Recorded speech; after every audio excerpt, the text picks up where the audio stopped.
hoy tenemos sobre el escritorio la oportunidad de conversar con el doctor Nelson Rodríguez Monegro y las noticias ligadas al tema de salud. Nelson, detectan dos casos de malaria que son importados desde África. Háblanos qué es la malaria, esa variante de África, y qué significa esto en el contexto de, digamos, de los dominicanos, de tener casos de importados. Uno fue identificado en la provincia de Azua y otro en San Juan de la Maguana. Bueno, pues el tema de la malaria es una preocupación a nivel mundial, sobre ¿Qué es la todo los malaria? países que padecen que padecen la enfermedad, que son muchos, eh, y se viene haciendo ingentes esfuerzos para encontrar vacunas contra esta enfermedad. Incluso para esta área del mundo, en países occidentales, había, me imagino que existe todavía, un plan para la erradicación de la malaria en los países latinoamericanos, en los cuales la República Dominicana ocupaba una posición delantera.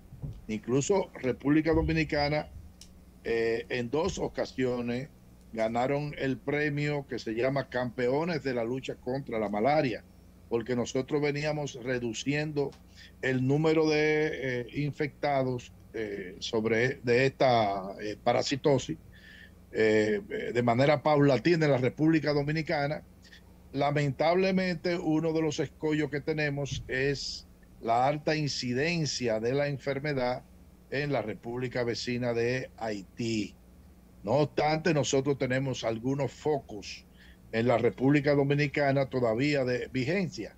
De acuerdo a lo que establecen las autoridades, existe el famoso foco de San Juan de la Maguana, Así es. donde aproximadamente el 70% de los casos de malaria que se han presentado en este año provienen de ese foco de San Juan de la Maguana. Ahora, nosotros no vemos qué tipo de acciones se están llevando a cabo en esa área, aparte del tema que he oído de la búsqueda activa de febriles, es decir, la búsqueda casa por casa de personas que pudieran tener fiebre, porque la fiebre es uno de los síntomas más importantes de la enfermedad.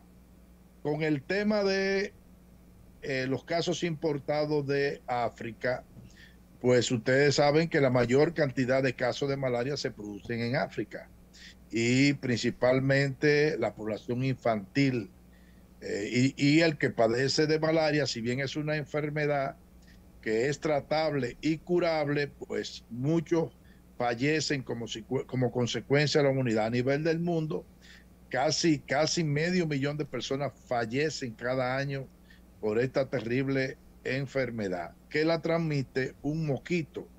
A diferencia del dengue, que lo transmite el mosquito Aedes aegypti, esta la transmite el mosquito Anopheles, Ah, no, la Fele. O sea hembra. que Es un estamos hablando, Nelson, que esas dos enfermedades, al igual, bueno, tenemos varias enfermedades que son transmitidas por mosquitos, pero en el caso particular de la malaria o paludismo, ¿no? Como también se le conoce, es por el anosfeles, ¿no? el mosquito Anopheles que lo tenemos en la República Pero hay Dominicana. también otros animales que pueden transmitir esto, mordeduras, No, no, no, o no, solamente no, el no. caso de la, Solamente el mosquito Anopheles sí. es el que transmite la malaria. Y nosotros lo tenemos aquí. A diferencia del mosquito Aedes aegypti, que es un mosquito, digamos, urbano, un mosquito que se cría y desarrolla en el entorno de la Sí. vivienda, el mosquito Anopheles, pues se desarrolla más en áreas rurales y donde hay aguas estancadas. El mosquito Aedes aegypti es un mosquito de aguas limpias, por Ujú. eso se reproduce mucho en los estanques donde las personas guardan o almacenan el agua y también en recipientes que pueden estar en los patios, en cualquier área que acumulen agua de la lluvia o cualquier tipo de fuente de agua, pues se convierte en un criadero y puede desarrollarse.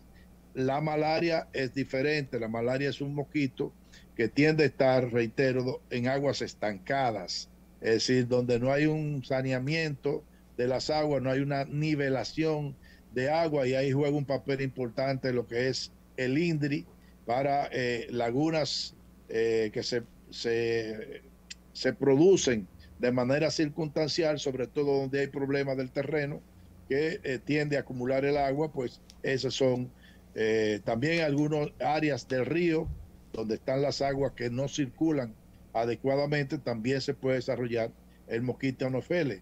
Existen 4 tipos de parásitos que producen 4 tipos de variedad del Plasmodium, que es el parásito que transmite la enfermedad. Está lo que se llama el Vivax, que si mal no recuerdo es el más frecuente, por ejemplo, en Venezuela. Está el Falciparum, que es el más frecuente en África y también en República Dominicana. Está el oval y está el malaria. Es decir, esas son las 4. El Vivax, perdón, el oval y el malaria son los dos más escasos. Ahora, ¿cuál es el problema que tiene el Falciparum de África?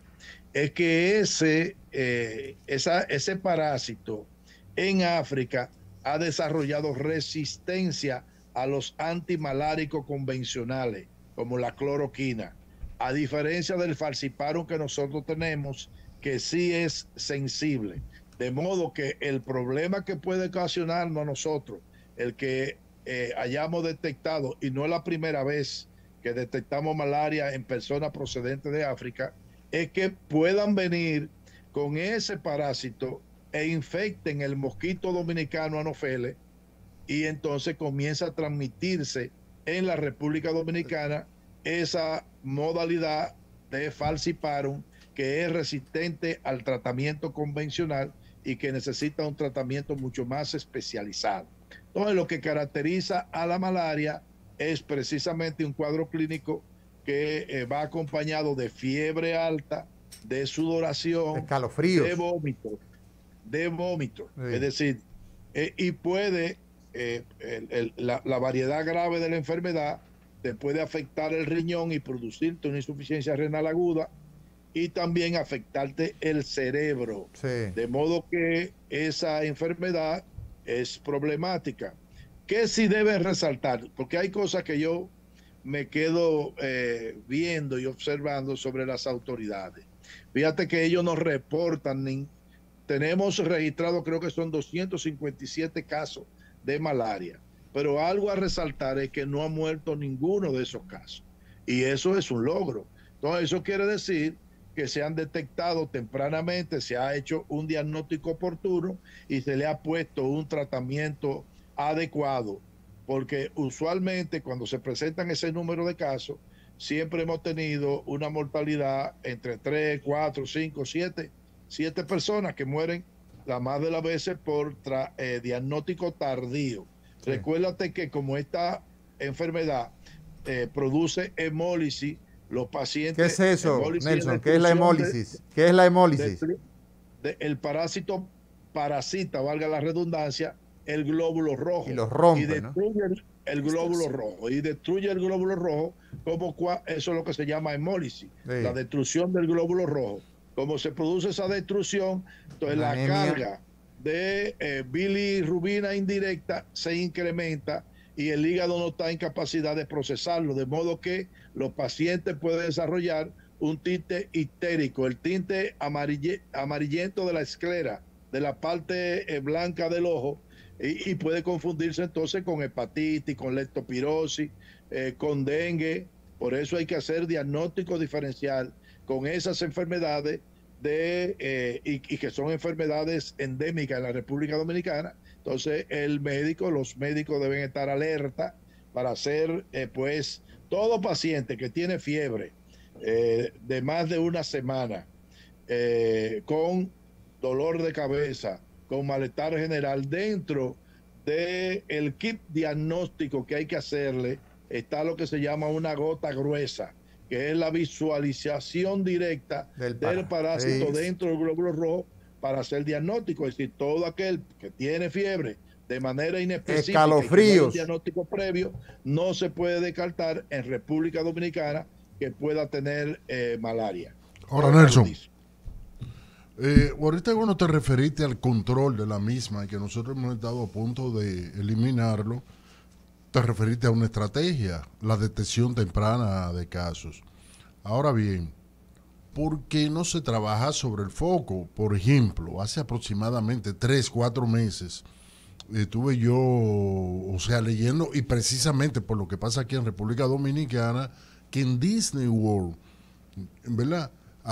Ellos mantienen el control del mosquito por un amplio programa de control. Allá aparece un mosquito, no una persona enferma, parece un mosquito y es un escándalo. ¿Por qué no aquí se puede trabajar sobre los focos para controlar el mosquito? Mira, ellos trabajan porque hay mosquitos. En Miami hay mosquitos. y mucho. Y mucho. Y mucho. Sí, pero es sobre el parque, y Ahora mucho, bien, pero es sobre el parque de diversión. No, claro. Ellos tratan, acuérdate que esos mosquitos tienen un radio de vuelo de 300 a 500 metros. Pero sí realmente tienen un control dentro de lo posible. Tú sabes que los mosquitos le han ganado el pleito a la estrategia de erradicación del mosquito por la capacidad de mutar que tienen y de desarrollar resistencia a los insecticidas. Bueno, ahora, ¿qué es lo que se hace? En el caso particular de la malaria, cuando tú tienes un foco, yo desconozco realmente lo que se está haciendo en el foco de San Juan, de la Maguana, pero lo primero es detectar dónde están los mosquitos y eliminar esas aguas. En segundo lugar, se utiliza pues insecticida granulado de manera residual, de modo que eso evita que se desarrollen las larvas del mosquito. Pero además se fumiga con insecticida las casas se fumigan con eso. Y eso es un insecticida que tiene un efecto residual que dura un buen tiempo. Por otro lado, también se distribuyen mosquiteros que están impregnados de ese insecticida para también eliminar los mosquitos. De modo que esas son las cosas que se utilizan. Además de que cuando aparece un caso, hay que hacer todo un rastreo de dónde ocurrió. Porque en algunos momentos recuerdo yo que aparecieron una vez aparecieron aquí en Moca unos casos de malaria, 2 o 3 casos de malaria. Pero aquí en Moca no hay malaria.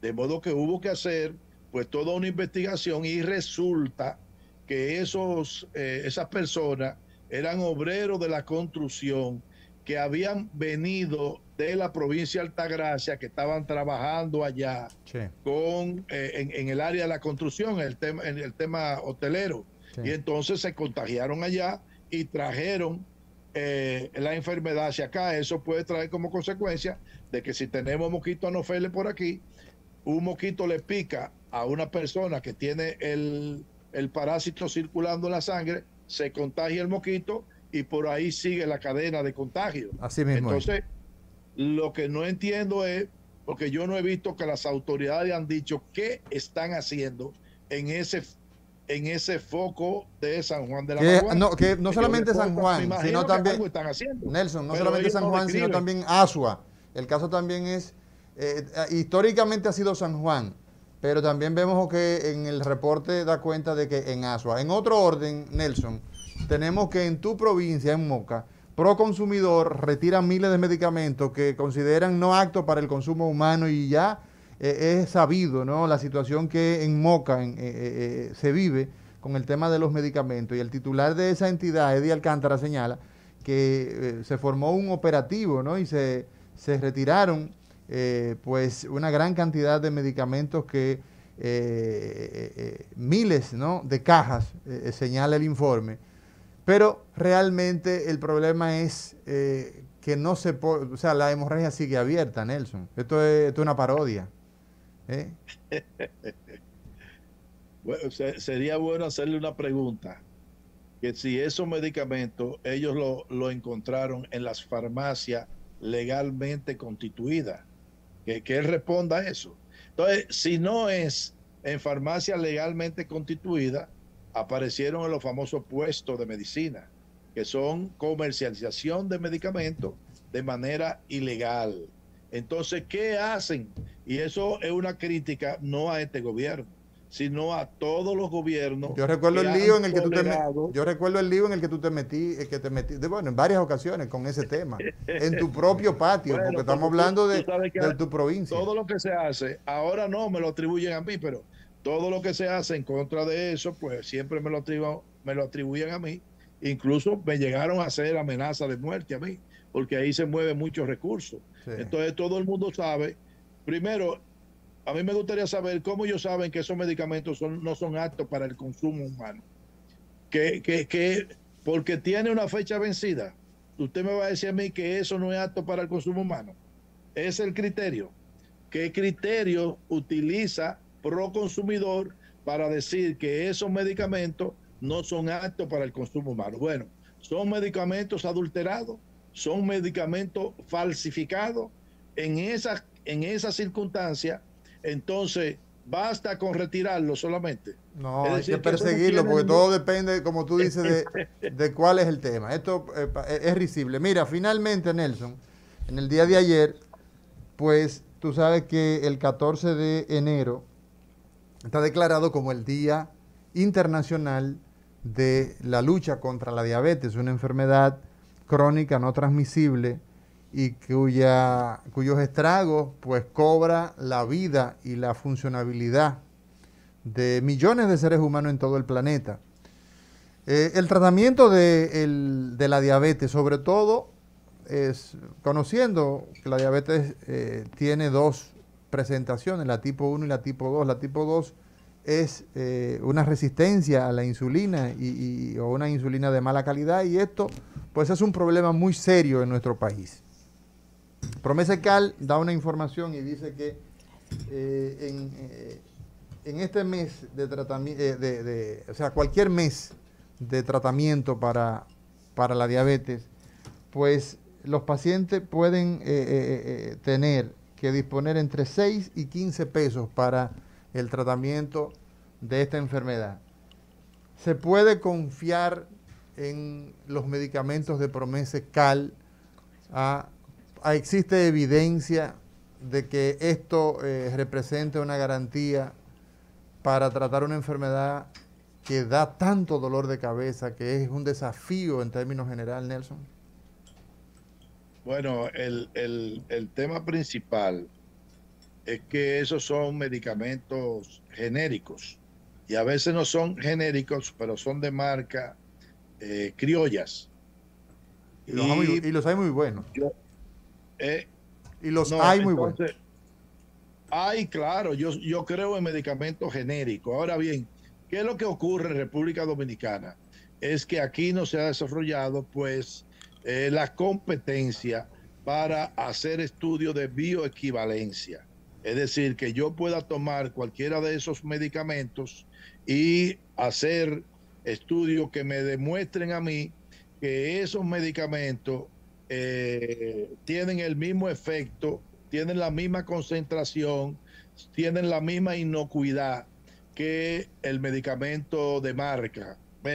Es ahí donde está el problema en República Dominicana con respecto al uso de todos esos medicamentos, porque además en lo que se llama la vigilancia farmacológica, nosotros no hacemos vigilancia farmacológica en los puntos de venta. Es decir, simple y llanamente lo que van a registrar un medicamento, van a la DGMAP y en la DGMAP solicitan el registro, de ahí lo mandan al laboratorio de Filló y ahí solamente pues se mide lo que es la concentración.